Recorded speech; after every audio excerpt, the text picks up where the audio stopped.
suivez pas les vidéos de la chaîne au quotidien, je vous invite fortement à reprendre la playlist dans laquelle est incluse cette vidéo sur le comment assembler son PC, choisir ses composants et assembler son PC, puisque la playlist va être faite d'une certaine façon et va avoir quand même un ordre qui sera somme toute assez logique.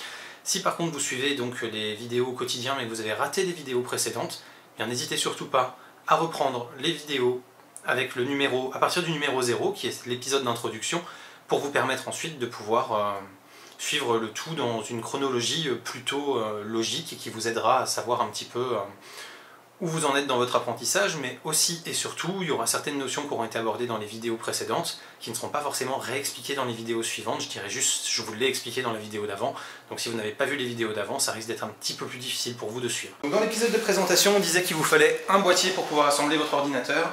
On va détailler un petit peu ce qu'il y a dessus, on va voir pourquoi on a choisi celui-là. Donc le boîtier déjà, il ne faut pas forcément prendre du premier prix, parce que sinon vous n'allez pas avoir de filtre anti-poussière. Les filtres anti-poussière, c'est juste nécessaire pour éviter que votre configuration elle devienne très très chaude à l'avenir. Donc là on voit bien en dessous ici, on a un petit filtre qui va retenir la poussière quand l'alimentation va aller aspirer l'air à l'extérieur. Donc ça se dépoussière à peu près tous les mois, à tous les 3 mois, pour essayer de garder une configuration qui soit propre et efficiente, qui ne soit pas trop bruyante. Quand vous avez de la poussière, le flux d'air réduit, ça chauffe plus, et donc les ventilateurs tournent plus vite, donc vous avez une nuisance sonore qui est plus importante. On voit qu'ici à l'arrière il n'y a pas de filtre anti-poussière, c'est normal puisque ce ventilateur là il est en extraction. Donc logiquement quand vous avez des ventilateurs qui aspirent la poussière qui ont été filtrés, ici vous n'avez pas de poussière à faire ressortir et vous avez juste l'air chaud à évacuer. On a ici des passe-cloisons, ça pourrait être un critère de sélection uniquement pour ceux qui veulent se monter en water cooling. Ça va vous permettre de faire sortir des tubes pour aller par exemple sur le réservoir de liquide de refroidissement.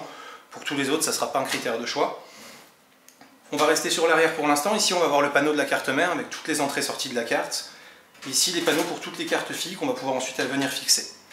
Là, ça va permettre de venir caler l'alimentation à l'arrière pour pouvoir la brancher ensuite sur la prise secteur. Hop, regardez bien aussi quand vous faites votre choix sur les connecteurs que vous avez en façade. Là, on a de l'audio, donc du micro et du casque. On a de l'USB 2 et on a aussi de l'USB 3. Donc il n'y en a qu'un de chaque, mais ça suffit largement en façade. Ça permet juste de connecter une clé USB ou un disque dur externe. Et c'est vraiment pratique d'avoir ce genre de choses pour éviter d'aller trifouiller derrière sa tour quand elle est sous un bureau. Vous avez le bouton d'allumage qui est ici, le reset qui est là pour reboot l'ordinateur quand il plante. Sur la face avant, donc là c'est un boîtier qui est extrêmement sobre, ça permettra d'être discret. Vous en avez qui sont bien jacky, hein, avec plein de couleurs si vous voulez. Ici vous allez pouvoir mettre jusqu'à 3 lecteurs graveurs. Si vous n'utilisez pas ces baies là pour des lecteurs externes ou des trucs hot swap ou des choses comme ça, vous allez pouvoir les recycler après pour remettre d'autres disques durs si vous le souhaitez. Et donc de ce côté-là, là, c'est sobre aussi, vous en avez qui vont vous offrir éventuellement des parties grillagées pour mettre encore plus de ventilateurs. Donc ça après c'est en fonction de votre configuration, plus elle va être monstrueuse en termes de puissance, plus il faudra prévoir de la ventilation. On va prendre le temps de l'ouvrir pour présenter l'intérieur d'un boîtier et voir qu'il y a d'autres critères à prendre en compte dans le choix. Donc là on a des vis à main.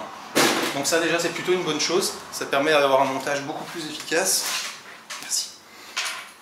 Ça vous évite d'être obligé de vous trimballer le tournevis à chaque fois que vous voulez ouvrir votre configuration.